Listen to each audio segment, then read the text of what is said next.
이 코로나 바이러스로 인해서 모든 일상이 위축되고 지체되고 있지만 그럼에도 불구하고 믿음을 지키시고 365일 동안 쉬지 않고 기도하시고 또 일어나서 먼저 말씀을 읽고 묵상하고 또 기록하시는 여러분들에게 주님의 이름으로 위로하고 격려를 드립니다.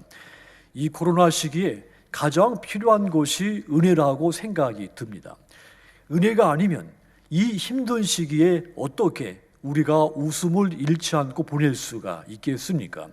은혜 아니면 살아갈 수 없는 시기를 지금 우리가 살고 있습니다. 예수님의 십자가의 구속의 은혜와 고난과 절망에서 해방되는 하나님의 큰 은혜가 여러분들에게 가득 있기를 주님의 이름으로 축원합니다. 우리 기독교는 은혜의 종교입니다. 은혜라고 하는 말은 절대적 주권자가 그의 백성들에게 무조건적으로 사랑을 베푸는 것, 이것이 은혜입니다. 절대적 주권자는 하나님이십니다. 그러니까 하나님께서 인간에게 무조건적으로 어떤 조건이 없이 사랑을 베푸시는 것이 은혜입니다. 은혜를 다른 말로는 다른 성경 부분에서는 은총이라고 쓰기도 하고 자비, 인자, 인애 이런 말로 쓰기도 합니다. 구약 성경에서 은혜를 뜻하는 단어가 두 개가 있습니다. 헤세드라고 하는 단어가 있죠. 이 말도 자비, 풀이하면 인자, 선대, 은총 이렇게 번역되는데 신약에서는 이 헤세드가 아가페로 바뀝니다. 불변의 사랑을 말합니다. 그러니까 이 헤세드의 은혜다 이렇게 말했을 때는 하나님이 변하지 않으시는 불변의 사랑을 우리에게 베푸신다는 뜻입니다. 이 고백을 담은 것이 시편 52편 8절 시인의 고백이죠. 거기 보시면 그러나 나는 하나님의 집에 있는 푸른 감람나무 같으며 하나님의 인자하심을 영원히 의지하리로다 이렇게 고백했습니다. 이 시인이 자신을 향하신 하나님의 인자하심, 자비하심, 사랑이죠. 이 단어가 헤세드의 이야기입니다. 한마디로 자기를 향하신 하나님의 이 헤세드의 은혜, 자비와 사랑의 은혜를 나는 그 은혜에 의지한다 이런 고백입니다. 그 은혜만이 영원히 불변하기 때문입니다. 은혜의 다른 단어가 헨이라고 하는 단어입니다. 이 헨이라고 하는 단어가 쓰일 때는 하나님이 사람에게 베푸시는 과분한 호의, 그러니까 하나님이 우리에게 무조건적으로 사랑을 베푸는데 근데 그 사랑의 분량을 봤을 때 넘치도록 과분하도록 베푸신다. 그렇게 말할 때는 헨이라는 단어를 썼습니다. 그러니까 은혜를 헨이라고 표현을 했을 때는 하나님이 나에게 넘치도록 친절하시고 넘치도록 좋게 생각해 주신다는 뜻입니다. 예레미야 31장 2절이 바로 그 예입니다. 거기도 보시면 여호와께서 이같이 말씀하시니라 칼에서 벗어난 백성이 광야에서 은혜를 입었나니 곧 내가 이스라엘로 안식을 얻게 하러 갈 때에라. 여기서 이 백성이 광야에서 은혜를 얻었나니 이 말이 이스라엘 백성들이 전쟁 가운데서도 죽지 않고 생존하게 되었다는 뜻입니다. 하나님이 이 백성들을 좋게 과분하도록 좋게 생각하시고 과분한 호의를 베푸셔서 그 극한의 전쟁 가운데서도 살아남게 하신 겁니다. 이것이 헨이라고 하는 단어가 쓰였을 때 그 하나님의 은혜를 뜻하는 말입니다. 신약에서도 은혜라는 말이 많이 사용됩니다. 은혜는 예수님이 설교하실 때 가장 강조된 주제이기도 합니다. 누가복음 19장 10절 보시면 인자가 온 것은 잃어버린 자를 찾아 구원하려 함이니라. 여기서 잃어버린 자를 찾아서 구원하신다. 이것이 은혜입니다. 은혜이되 조건이 없는 주님께서 당신이 가지고 계신 모든 것을 다 포기하시고 우리를 살리신 선물로 주신 은혜, 이것을 뜻한 것이죠. 바울도 은혜를 매우 강조를 했습니다. 오늘 본문 6절도 그러나 더욱 큰 은혜를 주시나니 그랬습니다. 하나님은 인간에게 이미 다양한 은혜를 주셨습니다. 목사인 저에게도 제가 10손가락으로 셀 수 없을 만큼 또 제가 감당할 수 없을 만큼 제게 많은 은혜를 줬습니다. 그런데 더 큰 은혜를 주신다 그랬습니다. 사도행전 4장 33절은 오늘 본문 6절과 관주되는 말씀이죠. 거기도 보시면 사도들이 큰 권능으로 주 예수의 부활을 증언하니 무리가 한번 따라합시다. 큰 은혜를 받아 모두가 큰 은혜로 예수를 구주로 고백하고 성도의 신실한 삶을 살기 시작했다는 것입니다. 오늘 본문 6절과 사도행전 4장 33절에서 똑같이 큰 은혜를 주신다, 큰 은혜를 받았다 그랬습니다. 이 두 곳에서 똑같이 말한 이 큰 은혜라고 하는 단어 두 가지 뜻이 담겨 있습니다. 큰 은혜라고 했을 때 첫 번째 의미는 하나님의 은혜하고 사람의 은혜는 다르다는 뜻이 담겨져 있죠. 차별성이 있다는 뜻입니다. 사람이 사람에게 은혜를 베풀 수 있습니다. 하지만 그런 은혜는 하나님이 베푸시는 은혜하고는 비교할 수가 없습니다. 물론 사람이 베푸는 은혜도 때로는 어려움을 당하는 사람한테 큰 도움이 될 수가 있습니다. 여러분들이 저를 도왔을 은혜를 줘서 제가 큰 도움을 받을 수 있습니다. 반대로 제가 여러분들에게 은혜를 베풀어서 여러분들이 도움이 될 수가 있습니다. 하지만 여러분, 사람이 베푸는 은혜는 한계가 있습니다. 근본적인 도움이 되지 못합니다. 완벽한 도움이 되지가 않습니다. 시간이 지나면 그 은혜는 또 무뎌집니다. 그래서 사람이 베풀 수 있는 은혜는 작은 은혜입니다. 큰 은혜라고 표현할 수가 없습니다. 하지만 하나님이 베푸시는 은혜, 그 차원이 다릅니다. 독생자를 주셨고 우리를 죄에서 구원해 주신 은혜입니다. 우리를 하나님의 자녀로 삼으셨고 예수님을 통해 의롭다고 인쳐주신 은혜입니다. 이 은혜는 사람이 베푼 은혜하고는 비교할 수 없는 큰 은혜인 겁니다. 큰 은혜라는 말이 담고 있는 두 번째 의미도 있습니다. 이미 말씀드렸듯이 하나님은 우리에게 은혜를 주셨습니다. 많이 줬습니다. 감당할 수 없을 만큼 줬습니다. 그런데도 불구하고 은혜를 지속적으로 부어주시겠다는 것입니다. 지금까지 받은 것만도 충분한데 그런데 지속적으로 더 끊임없이 은혜를 부어주시겠다. 이런 뜻에서 큰 은혜라는 말을 쓴 겁니다. 사람은 변덕스럽습니다. 기분과 감정에 따라서 생각과 태도가 변합니다. 다른 사람을 내가 좋아해도 이런저런 이유들이 생기면 그 좋았던 감정도 바뀝니다. 어려운 사람을 도와주고 타인을 사랑하는 것도 변덕스럽죠. 사람의 은혜는 지속적이지가 못하다는 뜻입니다. 하지만 하나님의 은혜는 그렇지 않습니다. 가면 갈수록 깊어지고 더 풍성해집니다. 멈추는 일이 없습니다. 끝이 없이 부어주십니다. 우리는 변덕스럽지요. 끊임없이 하나님을 배반하고 습관적으로 하나님에게서 멀리 떠납니다. 그럼에도 불구하고 하나님은 우리를 한 번도 버리신 적이 없습니다. 우리가 하나님을 등지고 떠나가도 우리가 돌아올 때까지 오래 참고 기다리시고 또 우리가 돌아왔을 때는 우리를 책망하지 않고 다시 품으시는 분입니다.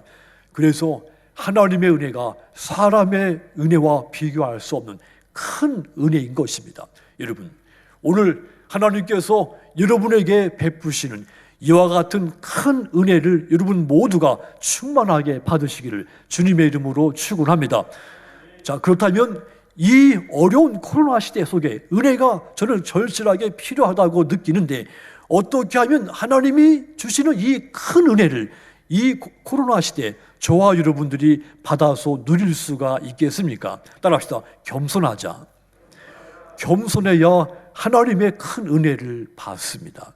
6절 다시 보십시오. 그러나 더욱 큰 은혜를 주시나니 그러므로 일러스되 하나님이 교만한 자를 물리치시고 겸손한 자에게 은혜를 주신다 하였느니라 그랬습니다. 하나님께서 더 큰 은혜를 우리에게 부어주실 것인데 교만한 사람에게 아니라 겸손한 사람에게 더 큰 은혜를 지속적으로 부어주시겠다는 약속입니다. 서양 사람들은 아침에 만났을 때 인사할 때 좋은 아침입니다 이렇게 인사합니다. 유대인들은 샬롬하고 인사합니다. 이 샬롬이라는 단어가 다이어 많은 뜻을 갖고 있어요. 그냥 평화 이런 뜻이 아니라, 평화만 있는 것이 아니라 성공하십시오. 오늘 하루 행복하십시오. 당신의 꿈이 이루어지십시오.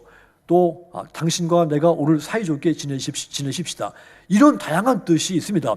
유대인들은 아침에 일어나면 그런 의미로 샬롬하고 인사하죠. 우리나라 사람들은 뭐 밤새 안녕했습니까? 아니면 진지는 드셨습니까? 우리 인사는 그렇습니다. 그런데 헬라 사람들의 인사는 카이레인 이렇게 인사합니다. 카이레인, 하나님의 은혜가 당신에게 있기를 바랍니다. 이런 인사를 합니다. 인사말은 말이죠, 그 나라의 역사적인 환경하고 연관이 깊습니다. 우리 같은 경우도 5,000년 역사에 정변, 난리, 당파 싸움, 전쟁 이러한 것들로 국민들이, 백성들이 평안할 날이 별로 없었습니다. 자고 나면 사약을 받고 또 귀향을 가서 쫓겨나든지 전쟁터에 가서 죽든지 이런 일들이 허다했습니다. 그러다 보니까 아침에 만나면 밤새 안녕했는지가 가장 궁금할 수밖에 없었던 겁니다. 일제시대 때도 마찬가지였고 6.25 전쟁 때도 그랬죠. 보릿고개, 흉년, 기근, 가난, 우리 역사에 오랜 동안 이런 것들이 우리나라에 지배를 했었죠. 그래서 유일한 희망, 굶어 죽지 않고 배부르게 먹고 사는 것이었습니다. 아주 잘 사는 소수의 사람을 제외하고 대부분의 백성들은 제때 밥을 찾아 먹는 일이 힘들었던 시기를 오랜 동안 살아왔죠. 그래서 그때 당시는 서로 굶지 않고 지냈는지가 궁금했습니다. 진지 잡수셨습니까? 이것이 큰 인사가 된 겁니다. 23년 전에 IMF가 터졌을 때도 그랬죠. 요즘 들어서 코로나 때문에도 많은 국민들이 서로 만나면 그동안 안녕했는지 궁금해하고 있는 겁니다. 여러분, 이런 우리나라 인사말 속에는 좀 불행스럽게도 우울하고 슬픈 면이 있습니다. 반면에 이 헬라인들의 인사말에는 경쾌한 면이 있죠. 그들은 만나면 카이레인 이렇게 인사합니다. 당신을 환영합니다. 당신을 기뻐합니다. 당신에게 하나님의 은혜가 임하기를 빕니다. 이런 뜻으로 인사를 한 겁니다. 이에 비해 바울은 또 달랐습니다. 바울의 인사말은 또 틀렸습니다. 그가 목회 편지를 쓸 때 늘 하는 인사가 카이레네 대신에 카리스라는 단어를 즐겨 사용했죠. 이 카리스라는 말은 선물, 은사, 또 매력, 아름다움 그런 뜻을 담고 있죠. 즉 바울은 카리스라는 말은 인사말을 써서 주님이 당신을 용서해 주시고 주님이 당신을 구원해 주셨으니 그러니 하나님께 감사한다. 이런 인사말로 편지 쓸 때마다 이 인사말을 사용을 한 겁니다. 그러니까 바울은 구속적인 사랑, 예수님을 통해 나타나신 하나님의 사랑을 뜻하는 이 카리스라는 단어를 중요하게 여기고 이것을 자신만의 특유의 인사말로 사용을 한 겁니다. 이 구원의 선물이 은혜입니다. 그런데 여러분, 하나님은 어떤 사람에게 이 귀중한 큰 은혜를 주신다고 했습니까? 오늘 본문에서 겸손한 자에게 은혜를 주신다 하였느니라. 이 문자 그대로 겸손한 사람이 은혜를 받습니다. 겸손은 타인을 존중하고 자기를 내세우지 않는 사람입니다. 하나님은 남을 존중하고 자기를 내세우지 않는 사람에게 은혜를 부어주신다고 약속을 한 겁니다. 그렇다면 겸손해야 하는 겁니다. 겸손한 사람은 자신의 모습을 정직하게 볼 줄 압니다.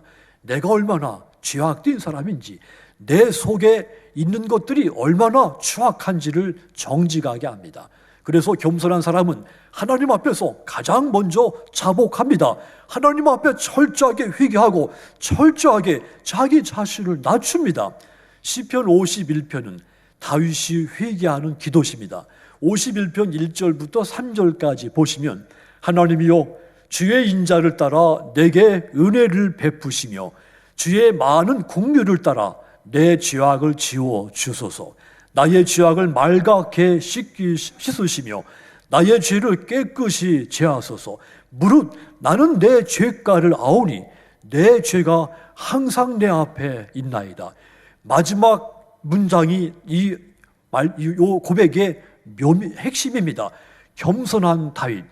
내가 항상 내 죄가 항상 내 앞에 내 마음속에 자리 잡고 있다고 자기 자신을 정직하게 인정하고 고백을 한 겁니다. 하나님은 이렇게 겸손하게 자기를 낮추고 회개하는 다윗의 기도를 들으시고 그의 삶에 큰 은혜를 끊임없이 부어 주신 겁니다. 그런데 여러분, 우리에게 이 은혜가 반드시 필요한데, 반드시 받아야 되겠는데, 그런데 이 큰 은혜를 받지 못하게 하는 방해물이 있습니다. 성경은 그것을 교만이라고 했습니다.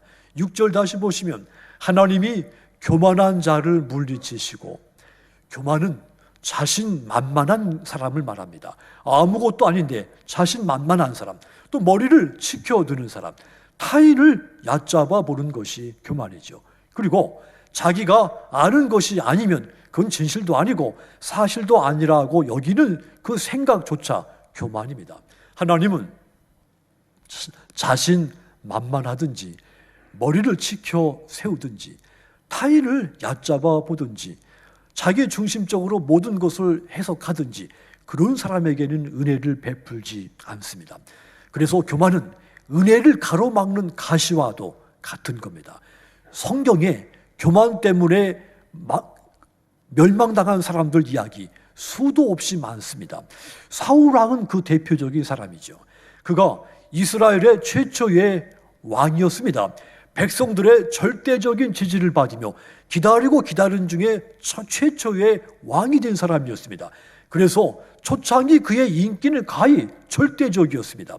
그런데 사울왕, 백성들의 지지, 인기를 너무 의지하고 믿다가 하나님을 향한 믿음을 소홀히 하기 시작했죠.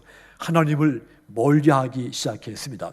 하나님을 가장 먼저 찾던 사람이 이제 하나님을 뒷전으로 가장 나중에 하나님을 찾는 사람으로 달라진 겁니다. 겸손했던 사람이 교만한 사람으로 바뀐 겁니다. 그러자 하나님은 그 사울왕을 버리셨습니다. 이후 사울왕의 왕조가 무너지고 말았습니다. 다윗 왕도 집권 말기에 교만한 마음을 품었다가 하나님께 큰 진노를 받기까지 했습니다. 다윗이 요압이라고 하는 절대 자기가 신복하고 있는 장군을 불러서 이스라엘 중에 내 백성 가운데 칼을 빼어 차고 전쟁터에 나가서 싸울 수 있는 사람이 몇 명이 되는지 파악하라고 지시를 내리죠. 요즘 말로 말하면 인구와 국력을 평가하는 센서스를 시킨 겁니다.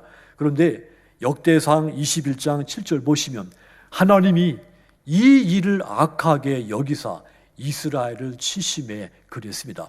다윗은 왕으로서 할 수 있는 일을 한 겁니다. 그런데 하나님은 다윗이 행한 그 일을 악하고 교만하게 보신 겁니다. 믿음의 사람, 겸손한 사람 다윗이 교만해져서 교만한 마음을 가지고 명령을 내렸다가 일을 행했다가 하나님께 큰 진노를 받은 겁니다. 나라가 잘 번영하는 것은 왕의 능력에 달려 있지 않습니다. 하나님의 은혜에 달려 있습니다. 국가 지도자, 교회도 마찬가지입니다. 여러분이 다니는 직장도 마찬가지고 여러분의 아름다운 가정도 그렇습니다. 소중한 여러분의 개인의 삶도 다 똑같습니다. 전적으로 하나님의 은혜에 잘 되고 못 되고가 달려 있는 겁니다. 그런데 이 은혜를 가로막고 차단시키는 것이 교만이라고 했습니다. 다윗이 그때 교만했기 때문에 무서운 진노를 받아서 다윗에게 너무도 소중한 백성들 7만 명이 전염병으로 죽고 맙니다. 역대상 21장 14절 보시면 이에 여호와께서 이스라엘 백성에게 전염병을 내리심에 이스라엘 백성 중에서 죽은 자가 7만 명이었더라 그랬습니다. 사무엘하서 6장에도 보면 하나님의 법궤를 다윗성으로 옮기면서 일어난 사건이 기록되어 있죠. 하나님의 법궤를 다윗성으로 옮길 때 다윗은 이 일에 대한 감동과 기쁨이 참지 못할 만큼 넘쳤습니다. 그래서 힘을 다해 춤을 췄죠. 너무 기쁜 나머지 사무엘하서 6장 14절 보시면 다윗이 여호와 앞에서 힘을 다하여 춤을 추는데 그때에 다윗이 배 에봇을 입었더라. 그런데 이 모습을 다윗의 아내 미갈이 창문을 열다가 우연히 보게 됩니다. 그때 미갈이 마음속으로 다윗을 업신여겼다 했습니다. 사무엘하서 6장 16절 보시면 여호와의 궤가 다윗성으로 들어올 때에 사울의 딸 미갈이 창으로 내려보다가 다윗 왕이 여호와 앞에서 뛰놀며 춤추는 것을 보고 심중에 그를 업신여기니라. 미갈은 사울 왕의 둘째 딸입니다. 왕가의 예절과 법들을 배우며 성장을 했죠. 하여 자기 딸은 고상하고 격조 높고 품위가 있고 한마디로 자기는 교양 있는 여자라고 여성이로 생각을 한 것 같습니다. 반면에 다윗은 어떤 사람입니까? 베들레헴 들판에서 양을 치던 사람이었습니다. 아주 어렸을 때부터 말이죠.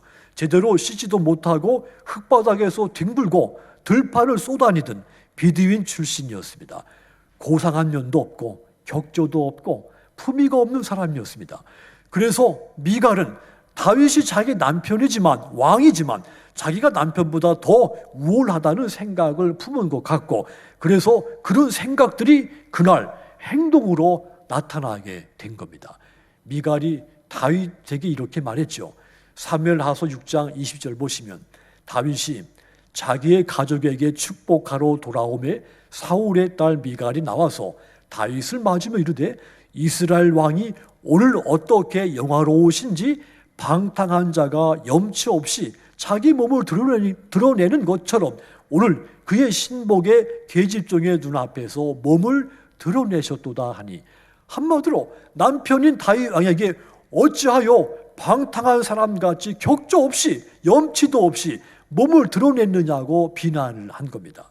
하지만 여러분, 사무엘하서 6장 23절 보시면 그러므로 사울의 딸 미갈이 죽는 날까지 그에게 자식이 없느니라. 가장 행복한 여인이 가장 불행한 여인으로 그 이후의 삶이 추락하고 전락하고 말았습니다. 교만 때문에 말이죠. 불행한 일입니다. 교만했기 때문에 그에게 넘쳤던 은혜들이 다 사라진 겁니다. 성경 속에 교만했다가 망한 이야기는 그 이외에도 수없이 많습니다. 에스더 1장 보면 기원전 483년경에 페르시아의 아하수에로 왕 그리고 왕비 와스디안에 대한 이야기도 교만 때문에 왕비가 폐위당한 사건입니다. 그때 당시 페르시아는 세계 최강대국이었죠. 동쪽으로는 인도스 강을, 서쪽으로는 이집트를 지나서 에티오피아까지, 북쪽으로는 헬라의 일부를 점령한 그야말로 그 당시 누구도 넘볼 수 없는 대제국이었죠. 문명도 황금기를 자랑했습니다. 왕이 된 지 3년째 되는 날 왕궁에서 큰 연희를 잔치를 베풀었죠. 180일 동안 잔치를 벌였습니다. 이 연희에 초청된 인원수 1년에 15,000명이 됐습니다. 한마디로 이틀에 한 번씩 500명 정도의 손님을 초대해서 잔치를 연 겁니다. 왕이 이처럼 국력을 과시하는 이 축제 열고 있는 동안에 왕비도 그의 부인도 따로 부녀들을 불러들여서 잔치를 열었습니다. 잔치가 끝나갈 쯤에 왕이 와스디 왕비에게 사람을 보내서 이 연희장으로, 그러니까 주 연희장으로 오도록 전가를 보냈습니다. 왕은 자기 아내 그 미모를 모든 사람들 앞에 드러내놓고 자랑하고 싶었던 거죠. 에스더서 1장 11절 보시면 왕후 와스디를 청하여 왕후의 관을 정지하고 왕 앞으로 나오게 하여 그의 아리따움을 뭇 백성과 지방관들에게 보이게 하라 하니 이는 왕후의 용모가 보기에 좋음이라. 하지만 이 왕비가 왕의 명령을 거역하고 갈 수 없다 여쭈어라 이렇게 말합니다. 왕비로서 남자들의 주흥이 고조된 그런 술자리에 나를 오락하라 마땅치가 않다 이런 말입니다. 충분히 이해할 수 있는 일이었습니다. 마땅히 그러해야 마땅한 일이죠. 그런데 그 사실보다도 그녀가 평소에 자신의 미모에 빠져서 교만한 것이 더 문제가 되는 겁니다. 왕의 명령까지도 거절할 정도로 교만해 있었던 것이죠. 이 사건이 불씨가 돼서 왕비가 퇴출당하고 에스더가 왕비가 됩니다. 와스디는 교만 때문에 왕비의 그 자리를 뺏기고 그 많은 은혜의 자리를 뺏기고 만 겁니다. 교만 때문에 그런 결과가 그에게 찾아온 겁니다. 여러분, 교만은 모든 은혜를 무너뜨립니다. 그러므로 인생을 여러분들이 뭔가 어떤 일에 성공했다 하더라도 그것 때문에 교만하지 않기를 바랍니다. 우리에게 은혜를 받지 못하게 하는 것, 있는 은혜도 떠나게 하는 것이 교만이기 때문입니다. 그러므로 지금도 겸손하셨지만 더 겸손하시기를 주님의 이름으로 부탁을 드립니다. 사랑하는 성도 여러분, 교만은 은혜를 막는다 했습니다. 교만은 이미 받은 은혜도 사라지게 만든다 했습니다. 교만과 은혜는 상극입니다. 같이 갈 수 없는 요소들입니다. 하나님은 겸손한 자에게 큰 은혜를 부어주신다 했습니다. 은혜는 좋은 것입니다. 평안합니다. 은혜가 임하면 내 인생이 행복해집니다. 은혜를 받으면 나의 모든 환경들이 좋아지고 행복해지고 평탄해지는 겁니다. 하지만 여러분, 하나님의 이 큰 은혜가 없다면 반대로 내 안에 모든 평안이 사라지고 내가 지금 누리고 있는 그 모든 축복도 슬금슬금 다 흩어지고 맙니다. 은혜가 없으면 말이죠. 그러므로 우리는 하나님의 큰 은혜를 받아야 됩니다. 상을 받을 때는 정해진 법칙이 있죠. 언제든지 상을 받는 사람은 주는 사람 밑에 서야 합니다. 반대로 상 받는 사람이 주는 사람 위에서 상을 받는 그런 경우란 없습니다. 받는 사람은 충분히 교만한 마음을 가질 만큼 실력도 있고 뛰어난 사람이지만 그러나 겸손해야 된다는 뜻입니다. 마찬가지입니다. 은혜를 받으려면 자세를 낮추고 머리를 숙이고 허리를 굽히고 받아야 됩니다. 겸손해져야 하는 겁니다. 그래야 은혜가 여러분들에게 큰 은혜가 임하게 되는 겁니다. 은혜는 겸손한 사람만이 받는 것이기 때문입니다. 겸손한 사람은 나의 나된 것이 하나님의 은혜인 것을 압니다. 모든 것이 하나님의 은혜인 것을 고백하는 사람은 절대 교만해질 수가 없습니다. 내 힘이 아니라 오직 예수님의 십자가의 보혈로 내가 구원받은 사람인데 어찌 그가 교만한 사람이 될 수가 있겠습니까? 그러므로 예수님의 십자가의 보혈로 구원받으신 여러분, 타인을 존중하십시오. 자기를 내세우지 않는 가장 낮은 겸손한 신앙인이 되시기를 부탁을 드립니다. 하여 이 어렵고 힘든 코로나 시대 하나님이 부어주시는 큰 은혜를 넘치도록 받으셔서 이 은혜로 날마다 승리하는 여러분들이 다 되시도록 주님의 이름으로 축원합니다. 기도하겠습니다.